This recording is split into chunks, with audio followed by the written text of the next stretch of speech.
Hello everyone, today I'm talking about how to support your children if they have any back to school anxiety. So they've been back to school for almost a month now, so it's really important that we're still checking in with them and seeing how they're getting on. So of course we had those conversations before they started school, but even now they could still be in a phase of adjustment.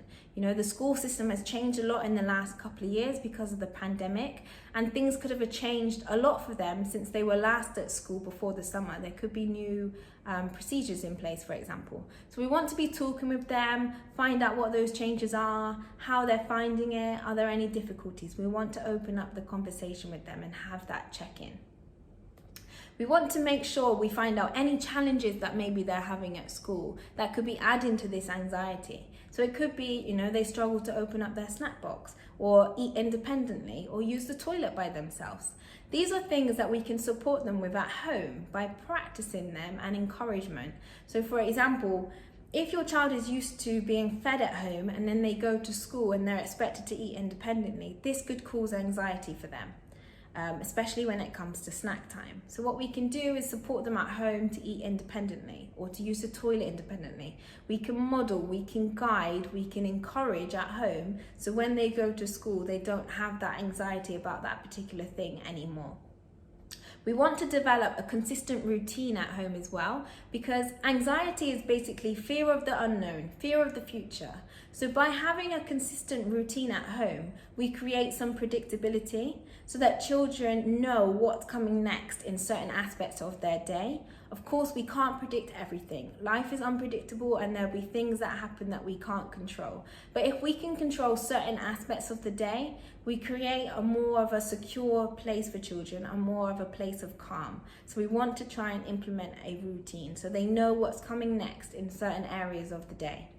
We want to make sure children are getting enough sleep, because children that are tired or if they're hungry or their needs are not being met are more likely to feel anxious, and it's going to add to any anxiety that they already have. So making sure they've had a good night's sleep and that their needs are taken care of are going to help them reduce any anxiety that they might have. We want to make sure they're getting time to relax. So away from the television, away from any devices, you know, whether it's playing music, doing, exercise with them, going for a walk, breathing exercise with them. This is all going to help them relax, feel a bit more present and a bit more calm. So try and think about some relaxation you can do with them, perhaps after school or in the evening, whenever it fits into your schedule at home. It's also important when our children have anxiety or things are changing around us to have a look at ourselves and think about how our feelings might be affecting our children. So for example, if you had a lot of anxiety about your child going back to school and you were maybe not able to manage that, sometimes we can pass that on to our children.